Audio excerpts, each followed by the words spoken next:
আসসালামু আলাইকুম বন্ধুরা, দেখেন মোহনপুর যে রাবার ড্রাম আছে এখন কিন্তু পুলিশের নিরাপত্তা, অর্থাৎ কোনো মানুষ নাই। তাই এটা কেন? গতকালকে এখানে একজন ছেলে মারা গেছে। সে এই যে সামনে গোসল করতেছিল সেখান থেকে এইদিকে আসছে, এইদিকে আসার পরে সে নিখোঁজ হয়ে যায়। এরপর থেকে আর তাকে খুঁজে পাওয়া যায় না। পরে কিন্তু ফায়ার সার্ভিস আসে। ফায়ার সার্ভিস আসার পরে প্রায় 2 থেকে 3 ঘন্টা পর তার লাশ উদ্ধার করেছে, ঠিক আছে।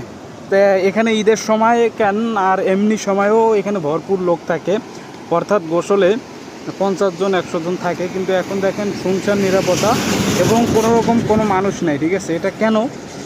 আসলে ওই ছেলেটা মারা যাওয়ার পর থেকে আর এখানে কেউ আসে না বা এটা বন্ধ করে দেওয়া হয়েছে। সে কিন্তু গোসল করতেছিল ওই যে সামনে দেখেন যে পানিটা ওখানে, আর ওখান থেকে সে ভেসে এই দিকে চলে আসছে, ঠিক আছে। এই দিকে ভেসে আসার কারণে হয়তো সে তলিয়ে যায় এবং তলিয়ে যাওয়ার কারণে পরে 2 থেকে 3 ঘন্টা পর তার লাশ উদ্ধার করা হয়, মূলত এখান থেকে, এই নদী থেকে। আর ফায়ার সার্ভিসেই তার লাশ পায়, মানে প্রায় 3 ঘন্টা পর। আর না হলে কিন্তু এই এলাকায় এখন জমজমাট থাকতো, মানুষ নামতো, অনেক মানুষ গোসল করতো। কিন্তু এই দুর্ঘটনাটা হওয়ার কারণে আর কেউ আসে না, আসলেও দূর থেকে মানুষ দেখতেছে, অর্থাৎ কাছে যাওয়ার কোনো স্কোপ নেই। তা যাই হোক, আপনাদের মাঝে শেয়ার করলাম এই দুঃখজনক ঘটনাটা।